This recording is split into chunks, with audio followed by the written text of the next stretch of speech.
that the money that is being spent is also being saved. The way they're doing the whole math doesn't make any sense. To close a building, sure, I understand that. You close the building, and then, why would you have to add on to the other buildings? Mathematically, that makes absolutely no sense at all. So, it talks about the fact that we are questioning the integrity. I'm not questioning their integrity or their honesty or anything like that. I'm questioning the decisions that they made and whether it is the right thing for us. And so, looking at that, and yes, they have information that we don't have. They do. They have numbers and figures. They have Johnson Controls talking to them, telling them information. And that's another piece that bothers me, is that you have a company here who is in charge of the whole plan, and they're also doing, they're also getting jobs as a result of the plan. The whole thing does seem a little off. And if we question that, it's okay for us to question that. It's a lot of money, folks. We're, sure, if it, I guess, and then to read in the paper too about the earmarks that we're going to probably get. Oh, we've got a phone call, and we lost our producer, so when he comes back, he'll be able to answer your call. I see the phone's ringing off the hook, and I'm all by myself in here, so I can't answer it right now, but he will be returning shortly here. But we move forward talking about uniting our community behind the schools board's leadership. Okay, being a leader, you can be a leader if you have people who want to follow you. If people do not follow you, then you are not being a leader. We got a phone call here. Oh, yeah, no. That's right. So we're going to take that call. But, if our leaders are leading us down the right path, then we will follow him, right? I mean, we're going to go that direction. But we're going to go ahead and take our phone call now. This is Common Sense with Carinda Horton on 610 KDAL. Good morning, Greg. Good morning. And I just wanted to give you a heads up. You've been right on everything you're talking about the school board. It brings me back to Bayfront Park. They wanted an outlet mall, and they said, well, we'll build it 100 feet from the water or 500 feet. Both plans are bad. The city residents didn't want it. It's the same as the school board. You're offered 3 bad plans, and you take the lesser of the evil. Mm-hmm.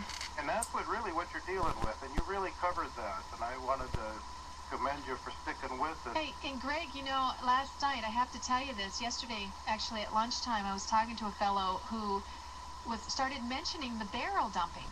Yeah. He did, just out of the blue, and he said, I remember when I was a kid, well, not a kid, but when I was just married, the mystery in the early 60s or so, he said we weren't allowed to drink water in the city of Duluth for a couple months. There's so much secrecy, and the CDC, Center for Disease Control, has a report, and it's been in the Duluth Tribune saying that the people of Duluth Superior have a higher rate of cancer and other health ailments, and they won't release it because it's too controversial. Mm-hmm. Well, we're going to have John on our show on the 5th of February. Well, I heard that, and I really want to commend you for taking on these hard issues. The Tribune, nobody wants to touch this stuff, but I had a wonderful thought on this Guantanamo Bay, and I just want to throw it out. Israel's an ally that to my knowledge, has never helped us on anything, and they get a lot of money, but they deal with Islamic terrorists, and they have them in their prisons. Would it not be pertinent to address that money that's being given to them and let them take all these people, since they are Muslims and they deal with Muslims, and they would not be in the Western Hemisphere, and they would be out of the United States? Well, I think what they're trying to do is put them into America. And that's the whole premise. They want to have them on our shores so that they don't get treated with... They go to Israel. Go someplace else. Yeah, I don't want them here. I don't know why anybody would want to have these kind of people living in America. Commit acts of terrorism in the Western Hemisphere. And they say 10% of the folks they've already let out are already back doing their old terrorist job. But the Israelis know how to handle them, and they've never been accused of torture. They're pretty nasty when they go to war, but they've never been accused of torture, so why not send them to Israel and tell them if they don't want to take them, we don't give them any more money because we got to clean up the barrel. Well, I really think that they ought to do something. I remember they killed 35 Americans on the Liberty, and during the '67 war, they killed a lot of American sailors. You tell it like it is, buddy. The Liberty, that's a matter of public record. 35 American sailors and wounded 105. You can get the video from public access. It was holes in it big as a coal, and they named ships.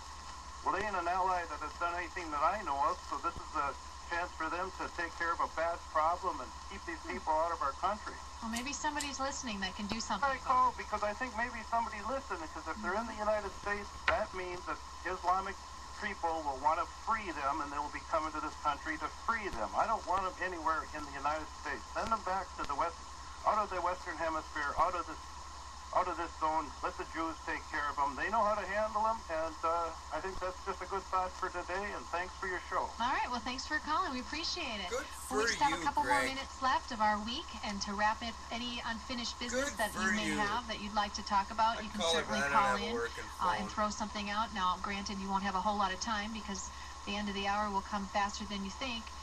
We've had a wonderful week of guests, people who have come in and visited with us. Our show is only going to get better, folks. The more input that we have from listeners, the more people who are willing to come up and be on the show, the more that we're going to learn as a community, that we can actually go about our day and have make educated decisions. We can also, and just for the record, guys and gals out there, we can have a little emotion when we speak and a little passion and feel something. We don't have to all be on drugs that are going to minimize that or anything like that. We can live our life with both logic and emotion, and we can be leaders in our community with both facets of human nature. So don't let anybody shut that off, and I think passion will bring you to a whole nother level if you use it with some logic. This is Carinda Horton with Common Sense. Thanks for listening, 610 KDAL, and you can call me back on Monday at 722-0839.